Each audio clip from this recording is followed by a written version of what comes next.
pada kesempatan ini juga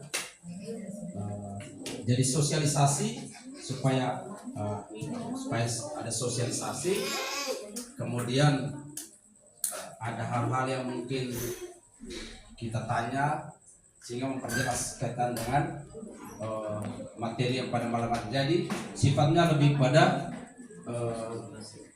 katekese ya. Jadi hal-hal yang mungkin kurang kita pahami selama ini, baik dalam kaitan dengan liturgi misa maupun kaitan dengan iman, kaitan dengan ini.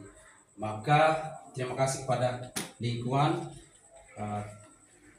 Monica dan umat yang sudah berkenan hadir pada saat ini. Untuk itu sebelum kami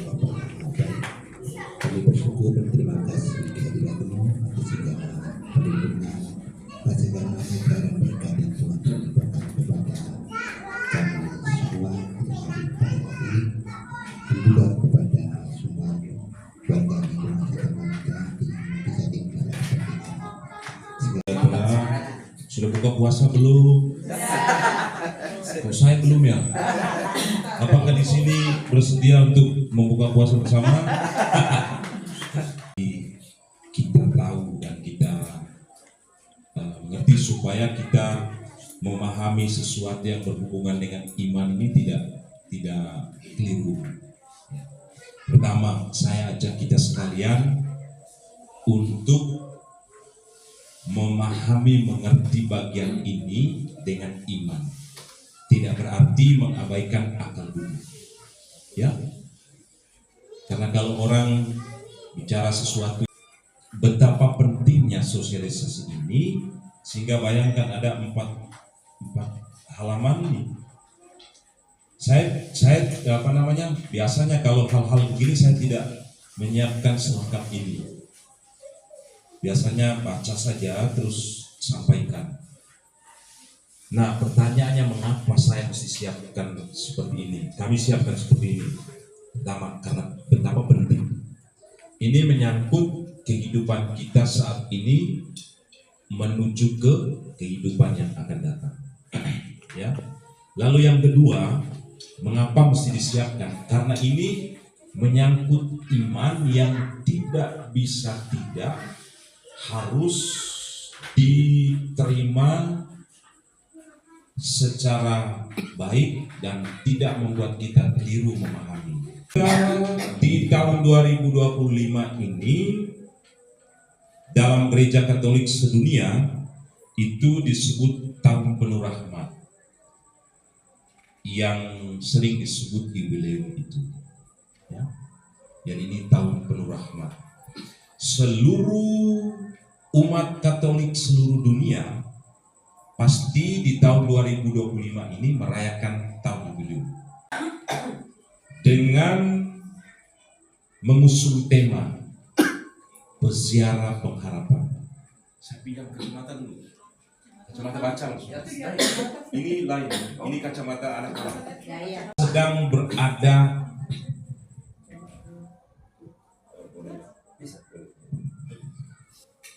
dalam peziaran menuju surga. Ya, harap kita semua ini punya satu intensi bahwa kita mau menuju ke surga, tidak belok kiri atau kanan. Satu titik pijak yang sama, bahwa kita memiliki harapan yang kuat akan kehadiran Allah. Maksudnya kasihan berarti di dalamnya ada aspek pengampunan, ada aspek pembebasan. Nah, kalau bicara tentang pengampunan lebih kepada aspek dosa. Artinya Allah bertindak sebagai pengampun. Indulgensi, pintu suci itu satu paket. Makanya kalian mesti tahu jubileum, tahu indulgensi, lalu tahu pintu suci. Jadi tidak bisa hanya ambil jubileum, tidak bisa hanya ambil indulgensi, tidak bisa hanya ambil pintu suci. Dari tradisi Yahudi kuno, saya kira kalau bicara tentang Yahudi, berarti kita bicara tentang Yesus orang Nazaret, bicara tentang Holy Land, tanah suci, ya. Tahun jubileum itu dirayakan setiap 50 tahun. Jadi dasarnya itu mungkin kalian coba lihat di apa? Ada nggak ini Katolik dulu? Kitab suci HP di HP ada nggak? Coba buka kitab imamat. Katolik mengadopsi tahun jubileum itu, dan yang pertama kali dirayakan itu tahun 1300 oleh Paus Bonifasius ke-8. Terus Gereja Katolik memulai merayakan jubileum itu 1300 sampai 1469, hitungan jubileum 50 tahun. Oke. Lalu sejak tahun 1470 di masa Paus Paulus kedua dirubah, bukan lagi 50 tapi 25. Itu disebut tahun jubileum, dan itu berlaku sampai saat ini. Yang Allah mungkin pendasarannya mungkin karena 2016 ke atas itu banyak sekali soal atau banyak sekali situasi yang tidak enak dialami oleh umat Katolik dunia. Pasti akan bersinggungan dengan yang namanya pintu suci, ya. Pintu suci juga punya makna yang sangat tradisional, ya. Jadi setiap orang datang melewati pintu suci dengan berdoa dan menaruh pengharapan untuk mendapatkan kerahiman Tuhan. Berlaku untuk seluruh dunia, tapi pusat sentral yang menjadi pusat pertama pembukaan pintu suci itu adalah di Vatikan, ya, di Roma oleh Bapak Suci sendiri. Itu pada bulan Hijri Natal di bulan Desember 2024. Berarti tadi Paus meminta kepada seluruh uskup di seluruh dunia pada perayaan pesta keluarga kudus untuk merayakan pembukaan tahun jubileum di setiap uskupan, lalu menetapkan tempat-tempat ziarah suci untuk memudahkan umat beriman berziarah dan berdoa dan mohon kerahiman Allah, dan juga selalu ada kesempatan untuk mendapatkan indulgensi. Salah satu dari ketiga paket tadi, indulgensi, ya. Indulgensi itu secara umum itu berlaku untuk orang hidup dan orang mati, ya. Bagaimana kita jelas secara sederhana? Ya, penyucian seharusnya 20 tahun baru dia naik surga, tetapi karena indulgensi, karena keluarga kita yang masih hidup doa untuk mereka, intensi untuk mereka, maka seharusnya 20 tahun, maka dia hanya 15 tahun. Itu namanya indulgensi, pengurangan, penghapusan masa hukuman, ya. Kalau kita yang hidup itu contoh, ya.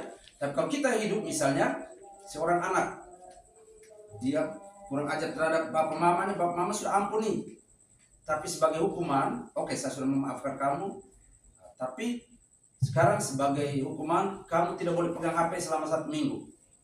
Tetapi selama 1 minggu, misalnya dia buat baik, oke, kalau itu karena kamu selama 1 minggu masa hukuman, kamu buat baik, bapak mama kasih lagi kembali kamu punya HP, berarti hanya 5 hari atau 4 hari, karena selama itu maksud indulgensi, ya. Lakukan supaya dapat indulgensi itu. Melakukan peziarahan ke gereja-gereja yang ditetapkan Paus Fransiskus dan juga oleh para uskup di setiap uskupan harus menjadi pilihan prioritas. Sakramen tobat serta menerima komuni kudus dengan intensi Paus yang sudah ditentukan setiap bulannya. Lihat, 1 kali Bapa Kami, 3 kali Salam Maria, lalu bisa dengan doa-doa pribadi. Cinta kasih kepada mereka yang miskin, kecil, sakit, dan berkekurangan.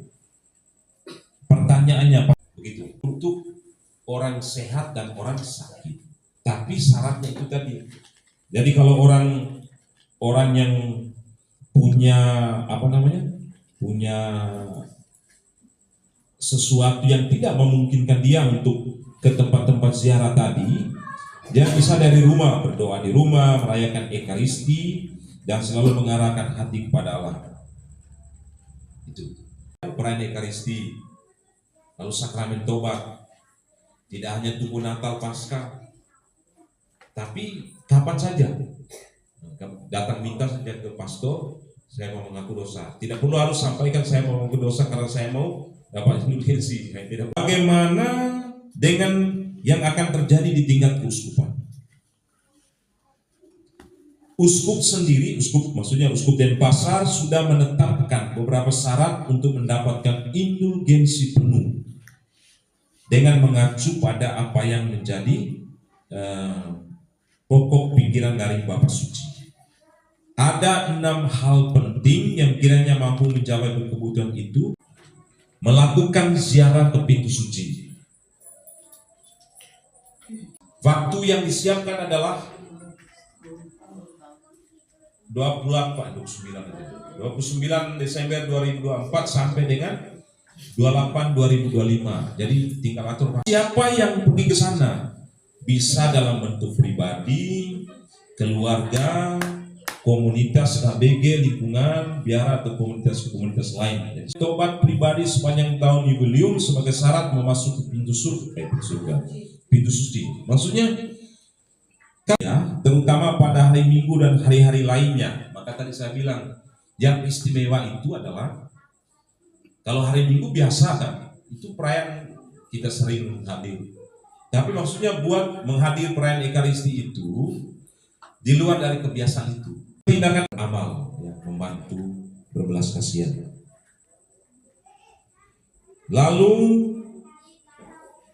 bagi mereka yang tidak dapat melakukan ziarah karena sakit atau terhalang dalam banyak hal, tetap mendapatkan harapan penuh untuk mendapat indulgensi dengan cara tekun berdoa dan setia merayakan Ekaristi.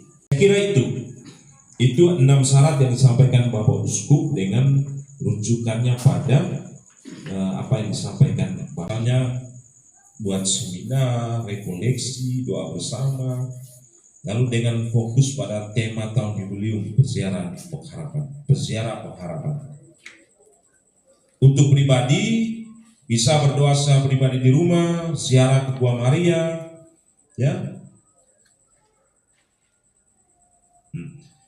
Jadi jubileum 2025 dalam artian supaya bisa menikmati indulgensi penuh setelah masuk melalui pintu suci. Jadi ke katedral sudah dibuat, pergi ke katedral sebagai satu-satunya gereja yang ditetapkan sebagai tempat ziarah selama tahun jubileum bagi umat Uskupan Denpasar. Dia tidak kunci nanti karena harus dibuka, kan? Begitu lah. Mungkin pintu katedral macam ini ya. Ya, begitu. Jadi posisi kan masih tutup. Ya, posisi masih tutup seperti ini pintu suci itu. Lalu kita datang. Kita menyentuh pintu itu, ya, gini. Bisa sembari dengan apa? Kepala bisa menyentuh pintu. Tapi sambil berdoa. Tidak hanya apa namanya? Tidak hanya sentuh saja, sambil berdoa spontan. Contoh doa yang bisa disampaikan, ya Tuhan, aku rindu kerahiman-Mu yang membebaskanku dari segala siksaan kekal. Prinsipnya doa yang disampaikan itu sambil berdoa dalam hati, ya, bukan kuat-kuat. Kemudian sampai dalam gereja kita berdoa. Ini maksudnya doa bersama ini, ya. Urutan doanya berikut sebagai berikut. Mendoakan tahun jubileum ada di buku ini. Jadi kalau misalnya kalian pergi rombongan, kalau kunci untuk bulan bersangkutan, 1 kali Bapa Kami, 3 kali Salam Maria, 1 kali kemuliaan, lalu intensi pribadi. Saya hanya beberapa mungkin setengah jam saya mau ingatkan kembali baik-baik. Kenapa Ekaristi dan tobat sebagai syarat utama selain ziarah ke pintu suci? Dalam Ekaristi itu kita bisa tanpa sadar itu ada 7 buah yang kita terima dari sana. Tapi pada kesempatan ini saya ambil hanya beberapa saja. Yang pertama itu kalau orang ikut misa itu kita semakin bersatu dengan Yesus, ya, tanpa sadar, ya. Lalu kesalahan kita diampuni. Selama ini kita berpikir bahwa dosa kita diampuni ketika kita bertobat saja, dalam sakramen tobat. Ternyata ketika orang rajin gereja, dosa-dosa ringan itu otomatis diampuni. Lalu yang ketiga, orang semakin bersatu dengan Yesus, dan orang dijauhkan, dilindungi dari dosa berat. Ini saya hanya ambil ada 7, tapi saya hanya ambil 4 yang kaitan dengan syarat indulgensi ya. Selama ini mungkin kita tahu bahwa dosa ringan kita tuh ketika kita harus tidak ada 7 buah ekaristi. Yang kedua, dalam misa itu Yesus sungguh hadir. Nah, Bapak Ibu, ini kita harus betul-betul yakin. Tadi Romo sudah katakan harus iman ya. Roti dan anggur itu bukan lambang, sekedar lambang Yesus hadir, tapi Yesus sungguh hadir dalam roti dan anggur. Dalam Injil Yohanes bab 6 dia katakan, barang siapa makan dagingku dan minum darahku, dia akan memperoleh hidup kekal, dan aku akan bangkit dia pada akhir zaman. Kita lihat beberapa ya, saya contoh bahwa mujizat ada di Italia. Ketika seorang imam juga ragu, dia buat misa, dia bilang betul tak Yesus ini hadir dalam roti dan anggur, betul-betul Yesus. Ketika dia buat misa, pada saat konsekrasi perubahan air anggur dan roti menjadi tubuh dan darah Kristus, dia bentang korporal itu yang besar itu, lalu dia doa, dan di situ ada darah, dan ketika diteliti bahwa itu darah manusia, lalu pada saat itu dia dengar, oh, jadi imam juga ragu waktu itu. Ternyata mujizat pada saat ekaristi. Jadi apa yang mau saya katakan, bahwa Yesus itu sungguh hadir dalam peristiwa misa ya, kita ikut. Dan yang kedua, pada saat kita ada di luar misa. Pada saat kita misa itu bagaimana sikap kita, itu yang penting. Ya, tadi Romo sudah bilang, pada saat tahun jubileum ini supaya kita memperoleh kerajaan Tuhan, kita harus betul-betul menghayati ekaristi. Ya. Mungkin selama syukur ya, yang selama ini misa tiap hari dari Senin sampai Minggu, syukurlah. Tapi kami yang hanya mungkin 1 minggu 1 kali, ada yang mungkin 1 minggu 2 kali, dan cuma Yesus, sekarang saya siap berdiri, mau utus apa? Dengar Injil yang sebaik-baiknya. Ya. Dan itu kita duduk, ketika Injil kita duduk, kita mendengarkan nasihat. Sekarang apa dalam khotbah? Yesus mau pesan apa supaya kita buat dalam Injil tadi? Yesus, Santo Paulus katakan begini, seandainya Yesus tidak bangkit, maka sia-sialah pewartaan iman saya. Saya selama ikut misa harus hayati betul-betul. Berdiri yang betul, duduk yang betul, sopan dengar, pandangan ke depan. Ya, tidak lagi bisik. Ya. Jadi ini kaitan dengan liturgi ya. Maka mengapa itu kita menghayati ya. Dan simbol itu tubuh dan darah Kristus Yesus. Ingat baik-baik, Yesus sungguh hadir dalam roti dan anggur. Roti dan anggur. Roti, Romo angkat anggur, kenapa? Dem. Itu simbol, gong itu artinya sekarang menyadarkan kita semua yang hadir berlutut, Tuhan ada di depan, Yesus ada. Kalau kita dalam baca dalam perjanjian lama, kiri kanannya ya. Buatlah yang betul ya. Itu kalau ini Allah Bapa, simbol Yesus menjadi manusia ya, keselamatan dari kiri kanan. Yesus memisahkan domba dari kambing, menyelamatkan orang, simbol ya. Mengapa penting? Tadi Romo ingat Bapak Ibu, tobat itu bukan pertama-tama dosa kita diampuni, tapi karena rahmat pengampunan dari Tuhan itu untuk kita. Ketika kita masuk dalam ruang pengakuan dosa itu, kita sudah memperoleh rahmat pengampuan, rahmat belas kasih Tuhan. Ya. Apalagi kalau kita mengakui dosa, rahmat yang kita terima. Ya. Ada pertanyaan, dosamu merah, ya, kirmis ya, tapi dia akan berubah putih seperti salju. Itu Tuhan. Bapak Ibu, kalau kita baca kitab suci, kita hayati ini, masa Tuhan tipu dengan saya? Tidak mungkin. Kemudian penghayatan liturgi di luar setelah itu ya, Bapak Ibu, kalau kita sudah rajin lalu kita hayati sampai di luar, itu luar biasa. Jangan kita sudah rajin ke gereja, terus setelah keluar dari gereja hidup kita tidak berubah. Romo tadi bilang hidup kita begitu, itu belum pas. Di penekanan pada liturgi dan tobat ya, supaya betul-betul kita menghayati ya. Mungkin selama ini kita kesananya rutin saja saya pergi gereja, tapi mungkin dengan ini kita betul-betul menghayati. Itu saja. Terima kasih. tempat kita dalam liturgi Pak Iki, pada saat pada saat imam mengangkat piala dan hostia, kan kita tangannya di atas. Nah itu pandangan itu bagaimana Pak Iki? Karena selama ini kita tutup aja pertemuan kita pada malam hari ini. Mohon kesediaan Pak Sipri, Bapak. Terima kasih banyak. Hadir kami sudah memberikan pencerahan, memberikan penjelasan tentang tahun 20 dengan berbagai syaratnya.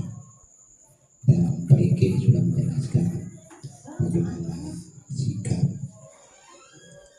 Tuhan bersamamu Dan bersama semoga Bapak Ibu saudara-saudari sekalian dan keluarga masing-masing seluruh persiapan hati kita untuk boleh merayakan tahun jubileum ini, segala niat baik dan rencana ini senantiasa diberkati oleh Allah yang Maha Kuasa, Bapa, Putra, dan Roh Kudus. Amin.